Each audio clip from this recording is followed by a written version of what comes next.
I guess before we get started, tell everybody who you are, where you're from, what you do, all that good stuff. All right. My name is Lori Feldman, aka the Database Diva. I am in St. Louis, Missouri. Matt and I just got to connect at a conference 2 weeks ago, I guess. And he was awesome. And of course, I was awesome. We were awesome together.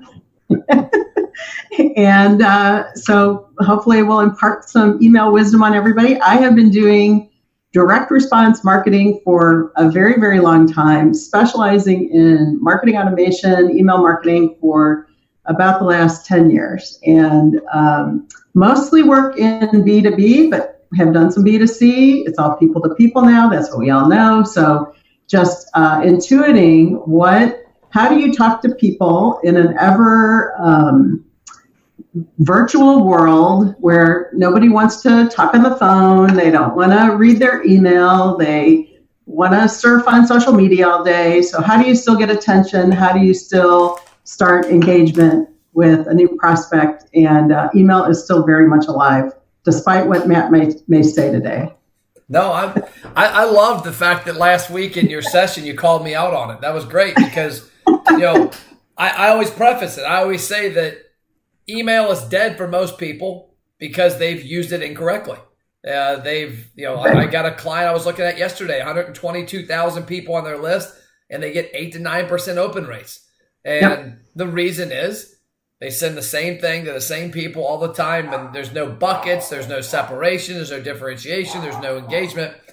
So that is how I want to lead off with this, is that I don't know if I've told you, but kind of to preface the conversation, why I'm doing this weekend, these 38 sessions. This is session 9 today on Friday, is my book comes out in May, and the book is about 8 tactics to grow a database. And when I say grow a database, it doesn't necessarily mean people in a database. It means an audience somewhere. So the 8 ways are social media, email, text, video, retargeting, in-house 4 walls marketing, community marketing, and messenger. And so obviously, I'm talking to you about email. And one thing that I think that, I remember this back when I had a client of mine that was in the retail business that sold band instruments. And he sold to the weekend rocker with the mullet that played the guitar. He sold to the attorney that played the acoustic guitar while smoking a cigar. He sold to the 14-year-old who was in a high school band. And they had the exact email go to everybody all the time. And I told him, I said, man, we've got to find a way to separate this, because the guy that plays heavy metal in his parents' basement because he's 50 and still lives at home shops with you for a different reason than the 14-year-old who plays the tuba. And so my question to you would be, number one, because I think the biggest problem people have with email right now is that they've got a database they've built that is all in one. What would be your suggestion if you come across a company that's got this big database of 10,000 people? How do they start to segment it so they can have intentional conversations? Great.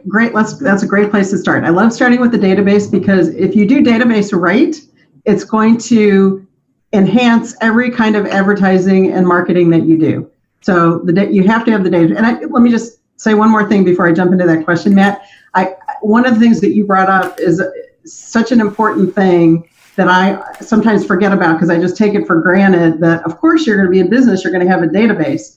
But you drove home the point that when you own your database, you own your future. When you're on social media, Facebook was down a couple of weeks ago. And, if you were doing heavy duty advertising, you were down. Yep.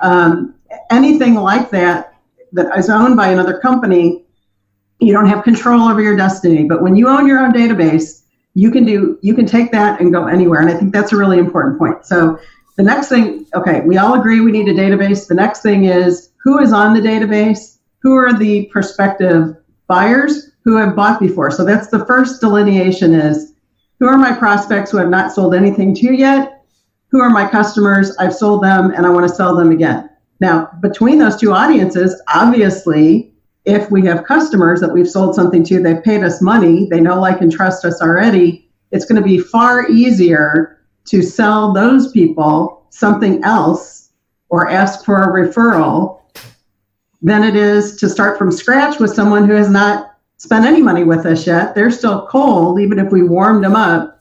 So right away, in my own personal database, if I'm having a webinar, for example, of course I invite everybody, but I know that I'm going to tailor the message to my customers. I'm going to tailor the content of a webinar that I'm going to hold to the people who've already bought from me, because it's going to be so much easier for me to close those sales than be in missionary mode with these people over here who have not bought and annoy my customers. So that's the first delineation.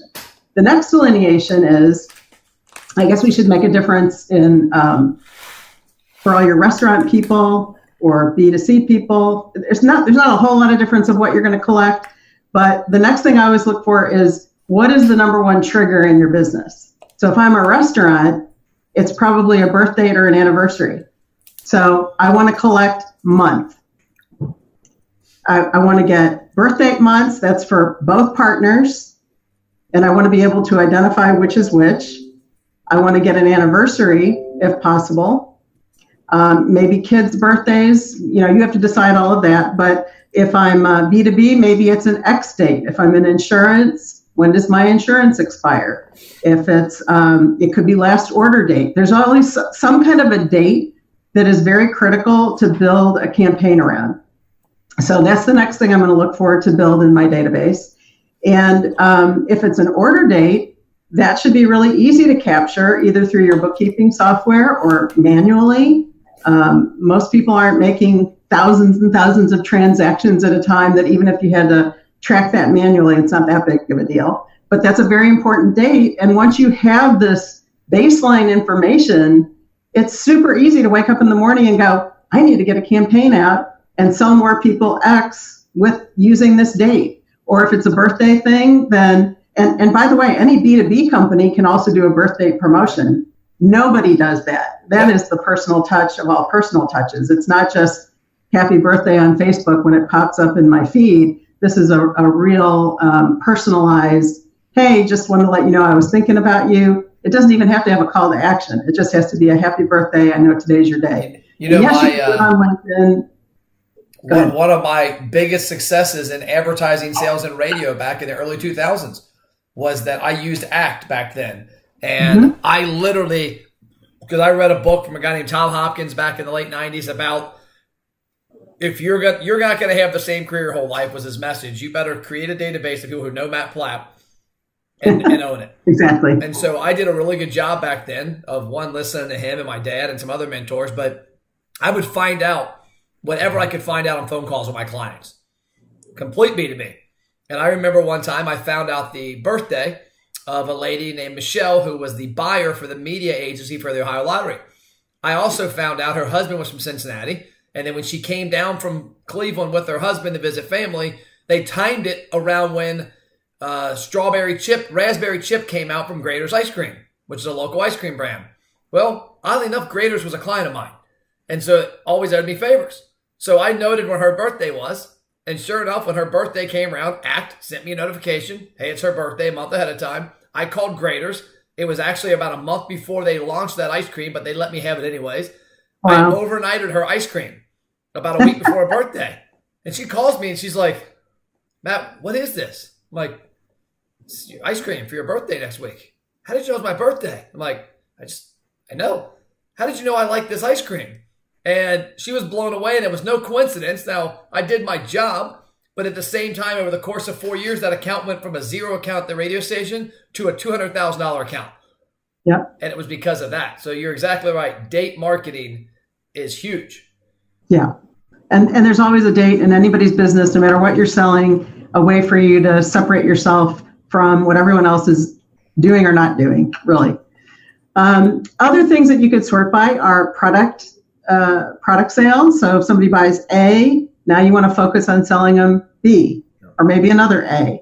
But that's a good delineation. Online behavior, who maybe channels where somebody's more prone to engage with you on Facebook versus LinkedIn, opposite. Maybe they like email. Maybe they're going to respond. They're going to hit the reply button, but they're not going to pay attention to you on LinkedIn. For example, I think I'm a pretty good LinkedIn person, but I had not checked my LinkedIn account in a couple of days. And when I went in there, I had like 3 hot messages from people who were trying to do business with me. And for whatever reason, it didn't show up on my phone. So I look like a ditz that, Now I'm checking my LinkedIn. So yeah, the best way to get me is through email, but social's another channel. But, having more than one way to reach people in your database so that you can tweet them, you can connect with them on LinkedIn, especially on the prospect side, when, like you're talking about with your Tom Hopkins experience, you are trying to learn everything that you can about those prospects to make yourself more relevant in your messaging, to try to have something in common that you can talk to them about, so that when you send out an email, it's not going to go into junk or be ignored because you said something that got their attention that caused them to read the next sentence. Yep. And that's what you're going for. And I think that's a really important point too, is you want your database to collect enough information that first sentence of your email is so compelling that they keep reading. And that is really the only point of a subject line, and the only point of the first line of an email is to just keep you involved to do the next step. Well, it doesn't have to sell the product. It doesn't have to get you the meeting. It just has to get the attention. And I think a lot of people fail with their email and trying to make email kind of do all the heavy lifting of sales in their organization. It was not made for that. That's what humans were made for. I don't care how automated and online and virtual your business is, there's going to be some human element that if you injected it back into your company, your sales are going to increase because you're doing that one thing that nobody else is willing to do. I love that. I wrote down, you need enough customer info to create attention in your subject line and first line. If you nail that, you're golden. You're good. I mean, that's like dating 101. Like, you need enough info. I need enough info on Christy, my wife. I need enough info on my wife now that in college, I was able to grab her attention with my subject line. Yep. So how many emails do you get in your inbox, or have you gotten, everybody watching gotten in their inbox over time where you open it up and boom, you're right in the middle of a sales pitch? Yeah. Nobody's interested in that. Nobody's going to read that. Or there's just, flashing graphics everywhere. Buy me, buy me, buy me, buy me. Nobody cares. If you don't know that company, if you don't have a relationship with that company, it's not going to do it. It's not going to be what gets you to click through. No, I agree completely. And that's something I preach that a lot to my clients. I preach that a lot to, especially B2B. Most marketers, you would think most marketers would, when they're trying to find clients, would literally walk up to a woman at a restaurant and go, "Hey, how you doing? I'm Matt. You want to have a kid next week and maybe get married in a month?" Like, that's what they do. And I'm like, I always tell people, you don't know if they even need you. We all assume that as good as I think I am, as good as I know you are, not every company needs our help. And so the minute we assume they need our help and we start off on the wrong place, we miss the conversation completely because we're too busy talking about us. And I've noticed that with some of my clients, outside of digital communication, just in person, sitting there and having a conversation with them, we typically find needs they have by them talking and me listening. And I think that's kind of what you're getting at with these emails. If you can get them to talk to you based on what you know about them, you'll win. Right. So this might be a good time to get into my treasure triangle. Okay. So I can either explain it and everybody can take a piece of paper and a pencil and kind of jot it down, or I've got my slide pulled up. I don't know if I can show my screen. Let me see if it'll try if it'll work. I know sometimes on this OBS it doesn't like screen sharing. Let me see something. Oh, all right. Well, I can just describe it. It's a pretty simple concept. Okay. Let me describe it. Okay, so if you're out there in Matland, take a piece of paper and a pencil, make an equilateral, upside down equilateral triangle. And then I'm going to go through each corner of the triangle. Matt, you can do cocktail napkin drawing while I'm explaining and hold it up. Okay, so top left corner of the treasure. This is Lori's Database Diva treasure triangle. It's like if you get this concept, you can master email marketing. You can add more zeros to your bottom line in the next 30 days if you just master this concept I'm about to show you. This is so simple. This is a triangle like this, right? Okay. Excellent. Okay. Excellent. All right. So top left corner, that's what we call the sell stuff now corner email. And I guarantee you, this is what everybody who thinks email doesn't work, this is how they're spending 90% of their time doing email. Yeah. Oh, okay. These are the emails I get on a weekly basis because I own a CrossFit gym as well. On a weekly basis. Pat, how would you like 30 more customers? Oh, I'd hate it. Yep. Right. Not interested. Delete. Okay. Next, right corner, top right corner. We're going to call that the drive traffic email. And I'll come back and talk about all these, but let's get them all mapped out first. And then the bottom corner of the triangle, that's the automated marketing automation, whatever you want to call it. When people talk about funnel marketing, that's where funnel marketing comes into play. And this is trigger-based, tips, tricks. It could be a tutorial, inspiring story. This is where you're giving your transparent self, telling stories, inspiring people about whatever the topic is of what you sell. Okay, so those are the three divisions. Now, besides the biggest mistake being the top left is overused too soon, it's bottom of the funnel selling before you have a relationship with somebody. Matt, your dating example. Yep. So besides that, the next biggest mistake is that people don't have an awareness of which corner of the triangle they're writing their email for. They're just putting content out there. Just, need to get an email out, put content out with no consideration for, other than, I want to make $100,000 by Friday. So I'm going to send an email out. Okay. That's what I was talking about, the heavy lifting. It doesn't work like that. All right. So the sell stuff now, that's the bottom of the sales funnel. So if you are sending bottom of the sales funnel messages through email to prospects who don't know you, your email is going to suck. Your email is not going to work. Nobody's going to open it. Nobody's going to click through, and you're going to say, screw email, doesn't work. However, if you are sending an email like that, and usually that is, I'll give some examples, a time sensitive, so this offer expires by X date, take X number off between, bring a friend and both of you get something, or it's an actual event, like a concert with a special day, and then it's over forever. Those kinds of things work better when you send them to people who know you, or at least have a familiarity with you. Not to say that you can't send them to everybody, but they work better when you have an ongoing relationship with somebody. Okay. There is a way to send a cold email. We can talk about that if we have time. That's not what I'm getting into here. I'm just showing you how to map out your email marketing program. Okay, on the top right, when I say drive traffic, people are spending thousands and thousands of dollars on Facebook, on Google, YouTube to drive paid traffic to their site. If you have a list with email addresses, you can drive your own traffic. You can drive your own traffic to specific landing pages based on what it is you're trying to sell. That's what the top right type of email is. So if you are going to do a product launch, let's use your 3-day weekend here.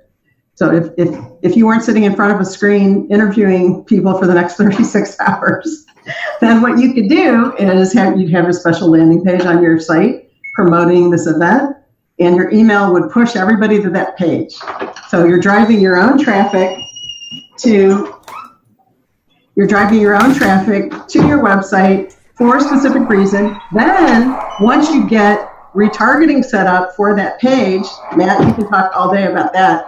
I won't get into that part. That's your area, but that's how you drive your own retargeting campaign. Like this.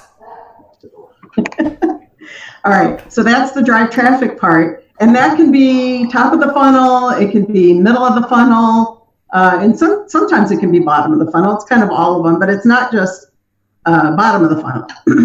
Okay. Now, do me one more favor, Matt, and draw a line, horizontal line, going through the triangle, kind of splitting the triangle in half, top to bottom. Oh no, wrong way. The other way. Oh, horizontal. Shit. It's okay. Act Just like that one's not there. Dotted line. There you go. There you go. So now we've got a top half and a bottom half. Yep. So the top half is what I call all about me marketing. My product, my service, my employees, my customers, my trucks, my location, my, me, I, we. Thank you. Perfect. And people are less likely to be interested in hearing about you than they are to hear about themselves, right? That's human nature. We'd rather have somebody tell us how wonderful we are than to listen to somebody talk about themselves saying how wonderful they are. So that's why the top half of the triangle is where the lowest response happens. You get less opens, less click-throughs on campaigns for sell stuff now and driving traffic. Lowest response. Now, let's go down to the bottom of the triangle. Yep. This is where automated marketing, funnel marketing, drip marketing, whatever you want to call it, it's all the same. And that's where you're nurturing relationships with people that you want to do business with. It could be customers. It could be prospects. It could be you don't know what they are yet. It doesn't matter. That's where the targeting or the segmentation of your list comes in. You should know who you're targeting so that if it's a customer, you act like you're appreciative of the business that they gave you. You're not treating them like you've never heard of them before. That's off-putting. You, if it's a prospect, let's say that you identified somebody who is a $10,000 prospect. If you had nothing else to do in your life, and if that person would let you, and you followed them around for the 30 days that it would take you to sell that $10,000 person, all of those things that you would talk about and the conversations that you would have, those are the things that you put into your drip marketing campaign, and you put it on an automated sequence, whatever, once a week, every other week. You have to figure out what the right cadence is, but it's a drip of good information that helps people decide, yeah, that Matt guy, he's pretty cool. If I were going to buy that $10,000 thing, I would buy it from Matt. And then pretty soon they're warmed up to you and you can go on a 36-hour adventure and they're going to be with you for maybe 24 hours of those. Yep. So that's where the higher response rates are. At the very bottom, I've gotten up to 100%. Because the other thing that happens is you're not blanketly sending stuff out. Thank you. That's it. Yeah. Somebody shared it in the comments to your YouTube video. That's great. Yeah, it's on my website. And I did make a Matt Platt page on my website. So if you guys want to download what I just explained, you can go to my website, thedatabasedeva.com/Matt Platt. And I've got a couple of automated campaigns on there, as well as the treasure triangle. And you can get a color version of all the triangle that I just explained. But in the ideal world of email marketing, 100% of your list is on some kind of automated marketing campaign 100% of the time. Okay, let me say that one more time because that's really important. Yeah, somebody's home at my house apparently. School must be over. 100% of your list needs to be on a drip campaign at all times. And that way you get up and it's like Christmas every day because different people are at different stages of your campaign. And some of them have finally hit and they're like, yes, today's the day. I'm going to call Matt. We're going to do that deal together. It's going to be great. My life is going to be changed forever. And you didn't have to do anything. No more heavy lifting. On one email, it was a series. You don't know when it's going to hit, but that's where email really, really works well. Thank you for letting me do my rant. No, I like it. I like the page. I'll share this in the thing right now. It's going there. I love it. And that, my friends, is specific marketing right there. Yeah, it's not a random thing. It's very well thought through. Yeah, that makes sense too. So when I draw this out, the problem is a lot of businesses hang out right here. That's it. And that's a problem. That's where, and that's like a lot of my clients that are restaurants. I mean, let's face it, there's not a whole lot of nurturing in the restaurant business, but if you can be intentional, like our messenger bots that we use email with it. We use drip email, so when people opt in, we get their email and messenger. Because if messenger were to go away in 6 months or a year, which it's not going to, but if it were, I still have their email. We actually see, I think some of our email campaigns, we're upwards of 60% open rates because the people are expecting it. When they ask for something and you send it, you get better rates. Now what happens is we got to make sure we don't abuse that. And we've got to, like you said, be intentional with the dates. Find out a birthday. Find out their kid's birthday. Find out their husband's birthday. Find out their anniversary. I'll tell you one that drives me crazy that doesn't happen hardly at all is the number of places, like you go on vacation, probably you have spring break and Christmas break. Those things are the same time every year. The number of businesses that I get an email from, like spring break for us is in 2 weeks. I should have gotten like 5 or 6 emails already from the same place I went last year, 3 weeks ago. Right. And said, they're asleep at the wheel. You came to Gatlinburg. We're actually going camping in Gatlinburg for the third year in a row, exact same campground. Now, they might have sent my wife something, I don't know. But I've registered intentionally at a handful of restaurants when we were down there the last 2 years. And not one of them has a system in place that says, we're a tourist destination. This guy came here in April. That's spring break. Probably has spring break next year. We'll send him something and try and get his money before he gets here. Yep. What's up with that? People, I mean, it's like you're not thinking. So that's where the intentionality comes from. But you have to have a database in place in order to be able to be ready to go. But now, if they had a drip campaign last year when you checked out, they would have clicked the button to put you on a drip campaign, and automatically that campaign would have clicked in about a month ago. Yeah. And it would have dripped you for that month prior to your spring break to remind you to make a reservation. And that's how easy it is. Once you get this stuff set up, it just kind of runs in the background of your business. You're not having to remember every single detail about your list. So when using this, these are fine when these are down here.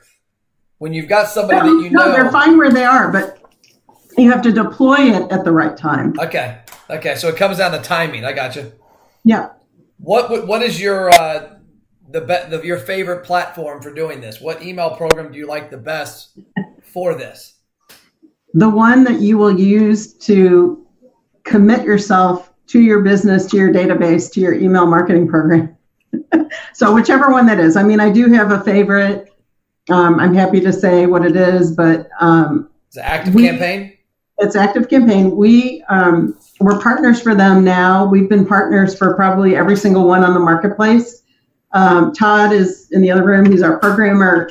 Part of his job is to vet all the different programs because we'll work with whatever a client has. They bring us whatever. So we have worked with almost all of them, and we've been partners for almost all of them. So we just have found things that, for example, there's programs that are better than ActiveCampaign, but they have so many features that nobody ever gets around to using them. And why do you want to pay for a subscription that you're only using 10% of the firepower of that program? It doesn't make any sense. So it's just whatever you feel comfortable with, whatever you'll use, and be consistent with, because these things only work. They're very front loaded. If you decide, okay, yes, Lori got me excited, I'm going to sit down, I'm going to get my first drip marketing campaign out. It's all front loaded. You've got to have the content, you've got to do the database work, you've got to understand your technology. I mean, it's a lot of work up front, but it pays off for years. I have drip marketing campaigns that have been running for 7 years that I finally went back and read, and I'm glad that I did, because I had one of my messages in there was about Obamacare. And I thought, oh my God, I gotta get that thing off my, who knows how many people I'm alienating, and they're like, what?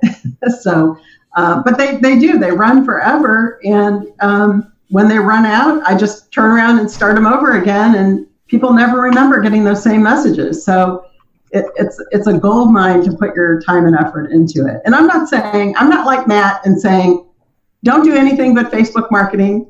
No, I know you don't do that. But this is just one of the tools in the toolbox, but it's a very important one. And it's one that you can control forever. If everything else goes away, you've still got your database. Yeah. Oh, my whole book is coming out. It's all about owning a database. I mean, I've always said no marketing is bad. It's just where you're at in the budget world of being able to use it and how you use it. Because I've used email. I'm sure I've used email wrong this week. I've used messaging wrong this week. I've used texting wrong before. But that's a good point too. Wrong is not bad. Yeah. Wrong means you tried. And you're going to get it right the next time. So I have. So for all of you people out in Matland who are of the scientific persuasion, like maybe you're a doctor or maybe a lawyer or a dentist, those are the people that I find are the most perfectionistic, because you have to be that way in your profession. And so then you bring that perfection to marketing. Yeah. And marketing is an art and a science. And so it is better to try lots of things. And if you fail 10 times, but you hit one home run, you're still going to be ahead of the person who never gets around to doing it because you're trying to be too perfect. So just fail a lot, fail fast. That's what everybody says, but it's really, really true. Yeah. Well, I've had a handful of doctors that I've intentionally in the past not worked with for that reason, that they have like, hey, I understand you're doing eye surgery, and yes, there is a specific organization you should go with. I mean, in an email, it's going to have a color look off. You might have a typo. You might have that. Action is better than no action, or imperfect action is better than no action. And we've sent plenty of emails out where, we put a link in and it was a dead link. Yeah. And we, misspelled a word in the first sentence. Oh my God, it's only an email. You can fix it. You can send it out again. Nobody cares. Can I give you my funniest email story ever? Yeah. So I had this client of mine, a little extravagant, and he might be watching this, but he was a little extravagant, had these weird ideas. And he's retired now, but he actually emailed me the other day. He watched something on Facebook. So, Gene, if you're watching this, it's pretty funny. He calls me up one day, and I happened to be near his office, which was the worst case scenario. But he's like, hey, where are you at? And I'm like, I'm in Blue Ash. He's like, oh, Ben, you got to come by the office. I got an idea. Okay. So I scoot down there to his office, and I get in, and he's got this picture of fire. Now, he had a company that he had 128 national sales reps. The majority of them were like 50-year-old men. They sold furniture to furniture stores. None of them ever responded to his emails. He had hired us, and we were marketing to those reps. So we were trying to just get their attention, when they're walking to a store, stay on top of mind. And so what we would do is every couple of weeks, we would send an email, and then he would sit by the phone, and he would watch them open it in Constant Contact, and he would call them, and they would always answer the phone. So it worked well. In the past, they never talked to him, but when he would see, they were like, oh, I'm just looking at your email. So I got this idea.